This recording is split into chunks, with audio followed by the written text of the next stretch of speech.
Joe, I'm going to switch this one right over to you because you are a Leicester City fan for about 3 years now, is it? I think we should start with that little disclaimer there. So this was basically, it was the greatest night of my life. Yes. So all thanks to Eden Hazard, who decided to try for the first time all season long. Eden Hazard, who had been shite all season, and because they didn't like Nasty Jose anymore, and then decided to turn up. Yeah, that was the brilliant thing about this game, wasn't it? Just how bad Chelsea had been all season until they realised they had the opportunity to deny Tottenham the title. A wonderful piece of Schadenfreude. Yeah, absolutely. So there was the quotes from Hazard a couple of months before that saying, he literally said, we don't want Tottenham to win the league. It's a classic moment from recent Premier League history, but is it in your top 10? Well, it is in our top 10. The proof, if ever it was needed, that titles are not won in autumn.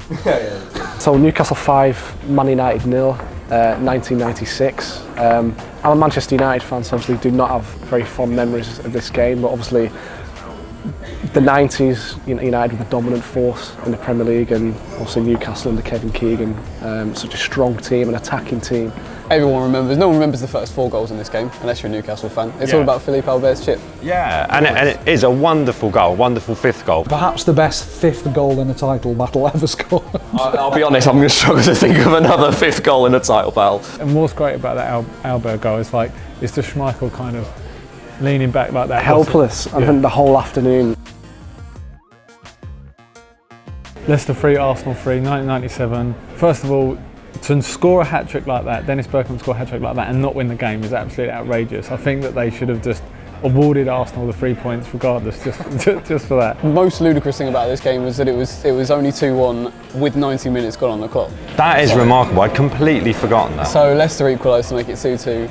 Bergkamp scores his hat-trick in the 90-somethingth minute, can't even remember now, with the ludicrous control. The first touch is unbelievable, and then curls it round the keeper. And then just to prove that it wasn't a fluke, he did pretty much the same thing in the World Cup 9 months later. Newcastle 4, Arsenal 4, the 5th of February 2011. Attended by 442's Ben Welch. Indeed, I bet he's got some interesting things to say about this game. Another game involving Newcastle. Ben, obviously you're an Arsenal fan, so I'm going to let you talk us through this game. Well, I was there and I'm sitting there, Arsenal smashing them, 4-0. I've kept quiet. At half time we've gone to get a beer and I've said to the lads, a bit of an anticlimax, we've come down for the weekend and Arsenal have won the game, it's over, it's 4-0 at half time. And then you go out for the second half, first one goes in, 4-1, so whatever. 4-2, little bit nervous. 4-3, and by this then, Tiote smashes that goal in, and these 2 women behind me, they put their arms around me and they were shaking me like this. And I couldn't do anything, and I was just getting rocked back and forth. And I was like, I don't want to go on the night out. No, I'm not going. No, this night's ruined. I don't fancy it. But I had another mate, if you're watching, Nick, Arsenal fan, he was celebrating the Newcastle goals. Absolute disgrace. He wanted to fit in. I couldn't believe it. The full goal goes in and I'm sitting there going like this, getting shaken by these women. He's standing there going, he stands up, he's going, what are you doing? But Aston Villa, in the early years of the Premier League, believe it or not kids, were a fantastically good team, both to watch and really strong title opponents for Manchester United, particularly in the first season, of course. And that was summed up by their goal in this game, a wonder strike by Dalian Atkinson, who could do that to you. Remembered for 2 very good Lee Sharp goals. I think I've mentioned before, what I love about the early 90s, the loose nets. Obviously now we get these pristine box nets, but you've got a night game at Villa Park, great stadium, and you've got the loose nets, big game, under the lights. I don't know about you, but that always makes it a little bit more special for me. Your classic relegation 6-pointer between 2 utterly hapless teams. Wigan and West Ham needed to win in order to prolong their survival chances to the last game of the season. A draw really didn't do either side any good. West Ham went 2-0 up. And then it all suddenly collapsed in a very West Ham way. In fact, West Ham fans would hate this in a very Spursy way. Well, yes, that's true.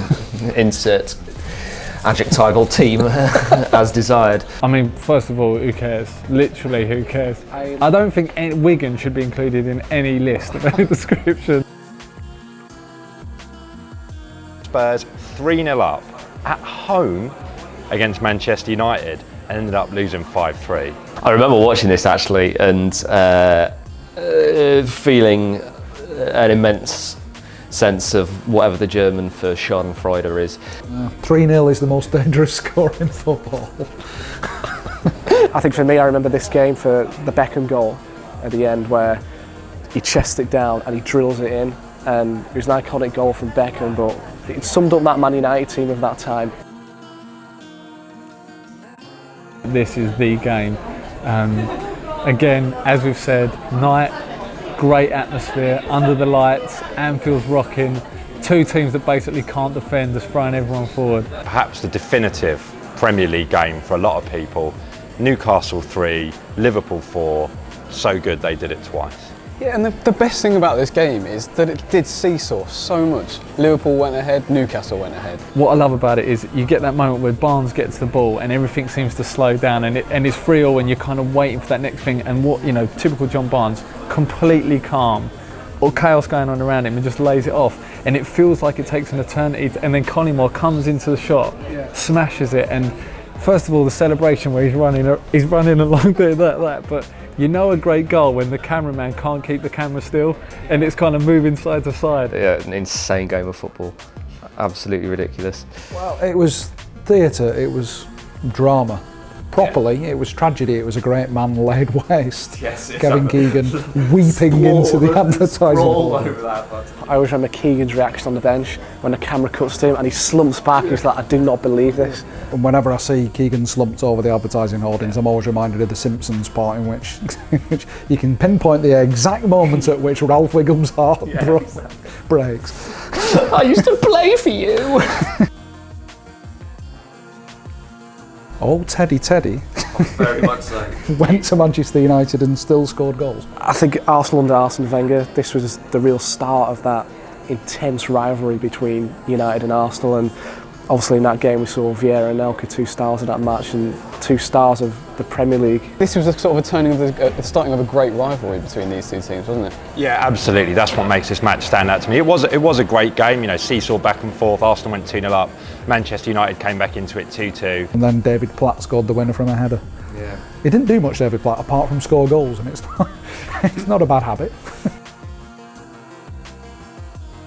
Number 1, the best game of the Premier League era, 2012, final game of the season, Manchester City 3, QPR 2.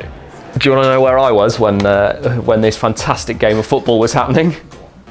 I was on a National Express bus coming back from Newquay with a load of old school mates. A very good season for City, you know, nouveau riche, and with a great team. Sergio Aguero's first season, and he ended it in a completely spectacular, bonkers, mental way. Sergio Aguero scored quite late. Wasn't it Balotelli's only? Balotelli's only Manchester City assist. I think Martin Tyler's commentary really makes that kind of moment, and I like, you know, any celebration where the shirt's off and they're running around like that is great. It's another one of those ones where the shaking camera. It's the only thing that annoys me slightly about this game is Martin Tyler on commentary saying, "I swear you'll never see anything like this ever again." It's like, you mean apart from the time in 1989 when it was the last game of the season was the team that was first and the team that was second playing off effectively to decide who was going to win the league. One of them had to win 2-0 and they did